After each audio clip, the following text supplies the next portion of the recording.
Welcome dear rockets, कैसे हैं आप सभी। तो आज हम देखने वाले हैं एक ज़ॉम्बी एपोकलिप्टिक हॉरर मूवी। एक महिला काफी दिनों से एक ही जगह पर रहकर ज़ॉम्बी से बचते हुए खुद को जिंदा रख रही है, मगर वो यहाँ से कहीं जाना नहीं चाहती, भले यहाँ पर कितना भी खतरा क्यों न हो। अब ऐसा क्यों है और क्या रीजन है इसके पीछे, और क्या वो ज़ॉम्बी से खुद को बचा पाएगी, चलिए जानने के लिए आइए इस मूवी के अंदर। तो मूवी की शुरुआत में हमें घने जंगल में अन नाम की लड़की को देखते हैं। उसने अपने शरीर पर जानवरों का मल लगाया होता है। असल में कुछ वक्त पहले किसी अनजान वायरस की वजह से आधी दुनिया खत्म हो चुकी है और इस वायरस ने इंसानों को ज़ॉम्बीज में बदल दिया है, जो कि बचे हुए इंसानों के खून के प्यासे हो गए हैं। इसी कारण अन इस जंगल में रह रही है। दोस्तों, अन के पास एक कार भी है जिसमें वो यहाँ तक आई है। इसी गाड़ी में वो सोती है और खाना वगैरह इकट्ठा करती है। अन के पास कैन फूड पड़ा होता है। अन के परिवार की बात करें तो वो अपने पति जैसन के साथ रहती थी और दोनों की एक बेटी भी थी, जिसकी उम्र की बात करें तो कुछ दिन या महीने की होगी। और जब ये वायरस फैला तो अपनी बच्ची की सुरक्षा के लिए जैसन को अन के साथ अपना घर छोड़ना पड़ा,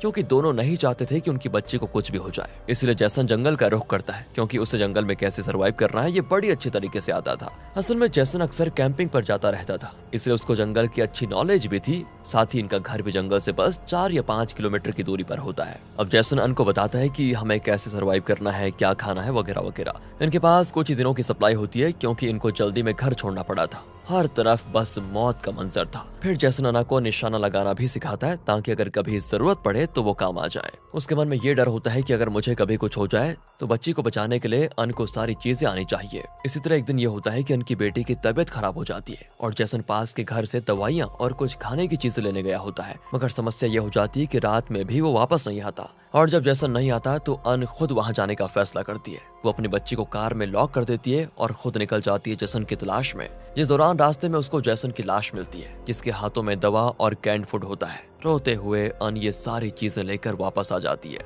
फिर कुछ टाइम के बाद एक दिन ऐसा भी आया जब सब कुछ खत्म हो चुका था, इसलिए अब अन को जैसन की तरह खाने वगैरह का इंतजाम करना पड़ेगा। इसी वजह से वो अपनी बेटी को कार में छोड़कर निकल गई सामान इकट्ठा करने के लिए। अब कहानी वापस प्रेजेंट में आती है। अन ने जो कुछ भी जैसन से सीखा था उसे वो अप्लाई कर रही होती है। उसने अपने पास बाल्टी में खुद का मूत्र जमा किया होता है। साथ ही ज़ॉम्बीज़ को उसकी महक ना मिले, इसलिए उसने खुद के शरीर पर लगाने के लिए काफी सारा मल जो कि जानवरों का था उसे इकट्ठा किया होता है। इसके साथ उसने छोटे जानवरों को पकड़ने के लिए ट्रैप भी लगाए होते हैं। साथ ही वो खाने के लिए कुछ बेरीज भी लेकर आ जाती है, पर शायद वो बेरीज बहुत जहरीली होती है, जिस कारण उसको खाने के कुछ देर के बाद ही अना को उल्टी आ जाती है। अब वॉमिट करने के बाद उसकी हालत बहुत खराब हो जाती है। अन वहीं पर लेट जाती है, जिससे उसकी आंखों में हम आंसू निकलते हुए देखते हैं और इससे ये साफ पता चलता है कि अब वो इन सब से थक चुकी है, मतलब ये सारी चीजें करते करते। साथ ही अना बिल्कुल अकेली होती है। उसके पास बस एक पुराना रेडियो भी होता है, जिसमें हमेशा फ्रेंच ब्रॉडकास्ट चलता रहता है, लेकिन ये चीजें उसके समझ में आती नहीं, क्योंकि उसे फ्रेंच नहीं आती। अन के पास एक म्यूजिक फोन भी होता है, जिसको देखकर वो अपनी बेटी को याद करती है,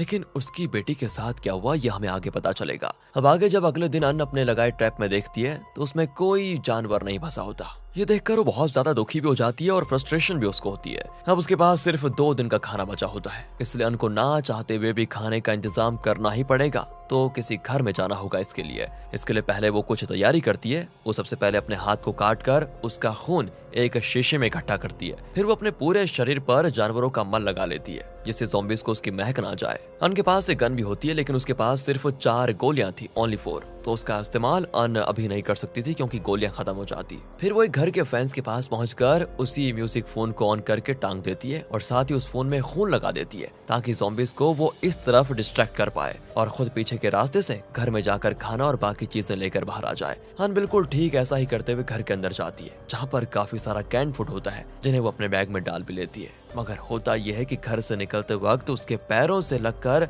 डस्टबिन गिर जाता है। अब इसकी आवाज जो निकलती है उससे ज़ॉम्बीज़ अन के पीछे पड़ जाते हैं। वो जल्दी से वहां से भागती है। जिस दौरान वो जब फैंस के नीचे से निकलने की कोशिश करती है तो उससे अन के पेट में घाव लग जाता है, खून और गिरने लगता है और ये चीज उसके पीछे और ज़ॉम्बीज़ को अट्रैक्ट करती है। इसी भाग दौड़ में अन के बैग से काफी सारे कैंड फूड रास्ते में गिर जाते हैं। वो जल्दी से अपनी गाड़ी के पास आकर अपनी यूरिन से भरी बाल्टी को खुद के ऊपर डाल देती है, जिससे ज़ॉम्बीज़ को उसकी महक ना आए। फिर वो जल्दी से अपनी कार के अंदर जाकर बैठ जाती है सेफली। अन के पास सिर्फ 4 कैंड फूड्स थे, इसलिए अगली सुबह उठकर वो सबसे पहले उन्हीं कैंस को रास्ते से उठाने चाहती है, जो कि उसको मिलते भी हैं। उन्हें बैग में भरने के बाद वो जल्दी से वापस आ रही होती है। तभी उसकी नजर एक घायल आदमी और उसकी बेटी पर पड़ती है, जिनमें से लड़की का नाम ओलिविया और आदमी का नाम क्रिस होता है। क्रिस के सर पर चोट होती है जिस कारण वो बेहोश हो जाता है। अब पहले तो अना इन्हें खतरे की तरह देखती है कि कहीं ये मुझे मार न डाले। उसे ये लग रहा होता है कि ये दोनों इन्फेक्टेड हो, मगर दोनों बिल्कुल सही होते हैं। इसलिए अन क्रिस को अपने कैंप में लेकर आती है, उसकी मरहम पट्टी अच्छे से करती है, हालांकि वो अभी भी बेहोश होता है। तभी ओलिविया अन से बताती है कि क्रिस मेरे स्टेप डैड हैं, उन्होंने हाल ही में मेरी माँ से शादी की थी,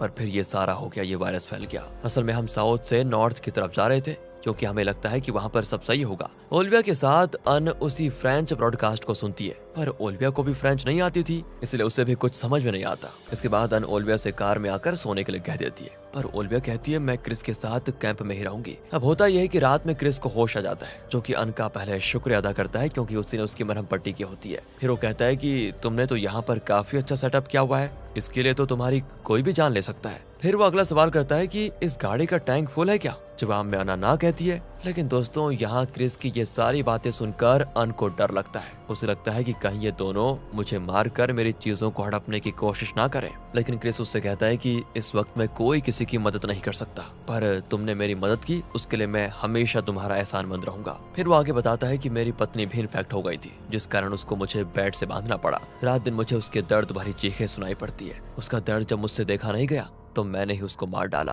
अन कहती है कि देखो सभी ने किसी न किसी को खोया है। अगले दिन की बात है, वो देखती है कि क्रिस और ओलिविया आराम से मजे कर रहे हैं और खुलकर बिल्कुल हंस भी रहे होते हैं। ये देखकर पता नहीं क्यों अन को अच्छा नहीं लगता। उसे समझ नहीं आ रहा था कि क्रिस आखिर इतनी जल्दी कैसे सब कुछ भूल सकता है। वहीं दोस्तों अन तो जैसे हंसना ही भूल गई थी। अब शाम को फिर से जब अन उन दोनों को हंसकर बात करते हुए देखती है तो फिर से उसे अच्छा नहीं लगता और इस बार वो क्रिस को ऐसे हंसने के लिए मना कर देती है कि प्लीज इस तरह मत हंसो। रात में क्रिस अन से एक सवाल करता है कि एक बात बताओ, आखिर तुम्हें हमारे हंसने और बात करने से प्रॉब्लम क्या है? अन कहती है कि तुम्हें देखकर मुझे ऐसा लग रहा है कि जैसे तुम भूल चुके हो कि बाहर चल क्या रहा है। बाहर इतनी बड़ी प्रॉब्लम चल रही है और तुम अंदर मजे से हंस रहे हो। क्रिस जवाब देता है कि सुनो, मैं कुछ नहीं भूला हूँ, बस मुझे ये पता होता है कि कब और क्या याद रखना है। अगले दिन ओलिविया को थोड़ा चोट लग जाती है, जिसको देखकर अन उसका भी ख्याल रखती है। वो ओलिविया को अपनी बेटी की तरह मानती है और बीते हुए समय के साथ अन और क्रिस एक दूसरे को पसंद भी करने लग जाते हैं। पर ये बात ओलिविया को बिल्कुल राज नहीं आती क्योंकि वो भी क्रिस के प्रति थोड़ा अट्रैक्टेड थी दोस्तों,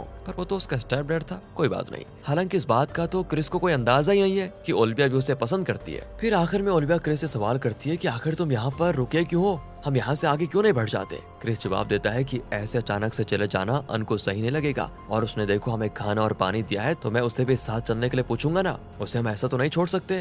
रात में अन देखती है कि क्रिस को वो जो भी कैंड फूड खाने के लिए दे रही है उनमें से वो कुछ बचा कर रख रहा है। तो वो कहती है ये क्यों कर रहे हो तुम? क्रिस बताता है कि हम जब आगे बढ़ेंगे तो सुनसान रास्ते में भला हमें कौन खाना देगा, कौन पानी देगा? तो ये सुनकर अना उसे और कैंस ऑफर करती है, लेकिन क्रिस लेने से मना कर देता है। कहता है कि इसकी जरूरत तुम्हें भी तो पड़ेगी, अगर तुम साथ में हमारे साथ चलती तो मैं इनको भी रख लेता। अन कहती है देखो मैं यहाँ से नहीं जा सकती, यहाँ मेरे परिवार की यादें हैं और जहाँ तुम जा रहे हो वहाँ न जाने क्या हो जाएगा, क्या मिलेगा हमें कोई नहीं पता। और अब इस तरह धीरे धीरे अन उन दोनों के साथ घुलने मिलने लग जाती है। अन के चेहरे पर भी थोड़ा हंसी आ जाती है। धीरे धीरे वो इनके साथ खुश रहना सीख गई थी। और जब तीनों ही साथ में स्विमिंग कर रहे होते हैं तो क्रिस और अना की नजदीकियां देखकर ओलिविया को बुरा लग जाता है। ओलिविया क्रिस से कहती है कि अन बिल्कुल माँ जैसी दिखती है, इसीलिए आप उसको साथ में ले जाना चाहते हो? क्रिस कहता है कि देखो अन तुम्हारा ख्याल रखेगी और हम दोनों मिलकर उसका अच्छे से ख्याल रखेंगे। देखो इतने टाइम से वो अकेले यहाँ पर रह रही है, उसको भी तो मदद की जरूरत है, उसने काफी कुछ झेला है, समझा करो बात को। तो इसके बाद जब ओलिविया और अन साथ में बैठे होते हैं उस दौरान अन को पास्ट की बातें याद आ जाती है। जब वो अपनी बच्ची को कार में छोड़कर खाने का इंतजाम करने के लिए गई थी तो उस समय हुआ क्या था। अन का सामना वहाँ पर एक ज़ॉम्बी महिला से होता है जिसे वो गोली मार देती है और उस ज़ॉम्बी महिला के खून के छींटे अन के कपड़ों पर लग जाते हैं। तो अन जैसे इसके बाद जब फूड वगैरह लेकर वापस आती है तो उसकी बच्ची रो रही थी, जिसे वो उठाकर चुप कराने लगती है। लेकिन इसी चक्कर में अन के कपड़ों पर लगा खून उसकी बच्ची के मुंह पर लग जाता है और वो भी इन्फेक्टेड हो जाती है। फिलहाल कहानी प्रेजेंट में आती है। क्रिस और अन लकड़ियां लेने के लिए गए होते हैं और इधर कैंप में ओलिविया ने क्रिस को अपने दिल की बात बता देने का सारा इंतजाम किया हुआ था। मगर जब क्रिस अन के साथ होता है ना तो वो पहली बार अन को किस करता है। प्यार तो था ही दोनों के बीच, तो क्रिस इसी बहाने अन को अपने साथ चलने के लिए मनाने की कोशिश करता है। सोचता है कि शायद वो मान भी जाए। तो उस रात दोनों कार में ही बिताते हैं, जो चीज ओलिविया को बिल्कुल पसंद नहीं आती। और वो बोर होते ही गाड़ी के ट्रंक से सारा कैन फूड निकाल कर वहाँ से निकल जाती है। फिर उठने के बाद क्रिस अन से चलने के लिए कहता है, जिस पर वो कहती है कि देखो मैं यहाँ से कहीं नहीं जा सकती, यहाँ पर मेरे परिवार की यादें, मैंने तुम्हें पहले भी कहा था। क्रिस कहता है कि देखो परिवार की यादें तो हैं लेकिन वो ये प्लेस सेफ नहीं है, तुम आगे चलो मेरे साथ, तुम्हारा परिवार तो यहीं पर मर गया, लेकिन तुम्हें आगे जीना है, चलो मेरे साथ। लेकिन दोस्तों पता नहीं क्रिस की ये बात अन को बिल्कुल अच्छी नहीं लगती और वो बाहर चले जाती है गुस्से में। क्रिस को भी अपनी गलती का एहसास होता है, सोचता है मैंने कुछ ज्यादा ही बोल दिया, वो नहीं जाना चाह रही है तो मुझे जबरदस्ती नहीं करनी चाहिए थी। अना बाहर आकर देखती है कि गाड़ी की ट्रंक खुली हुई है और उसमें फूड कैंस भी गायब है और ओलिविया भी कहीं दिख नहीं रही है। दोनों जंगल में ओलिविया को ढूंढने निकल जाते हैं। इधर ओलिविया जंगल में एक ज़ॉम्बी महिला को देखती है, जिसको देखते ही जोरों से चिल्लाती है। फिर ओलिविया की आवाज को सुनकर तुरंत क्रिस उसको जाकर बचाता है, लेकिन ज़ॉम्बी महिला क्रिस पर हमला कर देती है। ये देखकर अन उस ज़ॉम्बी को शूट करने के लिए जैसे ही गन उठाती है, उसे याद आता है कि गोली तो वो भूल ही गई है, इसलिए वो गन से ही ज़ॉम्बी महिला को मारती है और फिर क्रिस उसी गन से ज़ॉम्बी को बुरी तरह मार डालता है। इस दौरान कहानी फिर से पास्ट में जाती है। अन देखती है कि उसकी बेटी के अंदर इन्फेक्शन के लक्षण दिखने लग गए हैं। अपनी बेटी की तकलीफ को देखकर अन खुद को ही दोष देती है कि सब मेरी वजह से हुआ है। अपनी बच्ची का दर्द कम करने के लिए अन एस्प्रिन की बोतल में बेबी फार्मूला मिला देती है और उसके साथ अपनी खून की कुछ बूंदें मिलाकर अपनी बेटी को पिला देती है, जिससे अन की बेटी सीधे दम तोड़ देती है। और यही एक सरल रास्ता अन को लगा था उसके दर्द को कम करने का। इसी के साथ सीन वापस प्रेजेंट में आता है, जहाँ पर हम देखते हैं कि क्रिस ओलिविया के साथ अब यहाँ से जल्दी जल्दी निकलना चाहता है। वो अन से कहता है कि तुम अब साथ चलो या ना चलो, मैं तो जा रहा हूँ बस। अन भी कहती है मैंने तुम्हें बताया ना, मुझे मेरे परिवार की यादों ने यहाँ पर बांध के रखा हुआ है। क्रिस उसे फिर समझाता है कि तुम्हारे परिवार के साथ जो हुआ उसकी सजा तुम खुद को क्यों दे रही हो, उसमें तुम्हारी कोई गलती नहीं थी, तुम्हें अब अपनी जिंदगी में आगे बढ़ना ही होगा। अन दोस्तों फाइनली क्रिस की ये बात समझ जाती है और उसके साथ चलने के लिए तैयार। फिर वो क्रिस को स्टोर किया हुआ फ्यूल भी दिखाती है, साथ ही क्रिस से कहती है हमें रास्ते के लिए और फूड चाहिए होगा, इसलिए वो उसके साथ पास के घर से सारा फूड सप्लाई लेने का फैसला करती है। ये देखकर ओलिविया भी कहती है कि मैं भी चलूंगी। उसको साथ में ले जाने के लिए भी दोनों मान जाते हैं। प्लान ये होता है कि क्रिस ज़ॉम्बीज को डिस्ट्रैक्ट करेगा और अन के साथ ओलिविया अंदर खाना लेने के लिए जाएगी। तो जब ओलिविया अन के साथ अंदर जाती है, वो मौके का फायदा उठाकर गन के पिछले हिस्से से मारकर अन को वहीं पर बेहोश कर देती है। साथ ही उसके हाथ को बांधकर वहाँ पर जोर से चिल्लाती भी है ताकि ज़ॉम्बीज वहाँ पर आ जाएं और अन को खा ले। बाहर आकर ओलिविया क्रिस को बताती है कि अरे अंदर अन की मौत हो चुकी है। और फिर दोस्तों दोनों जल्दी में ओलिविया का लाया हुआ फूड लेकर कैंप की ओर भागते हैं। इसी बीच अन को होश आ जाता है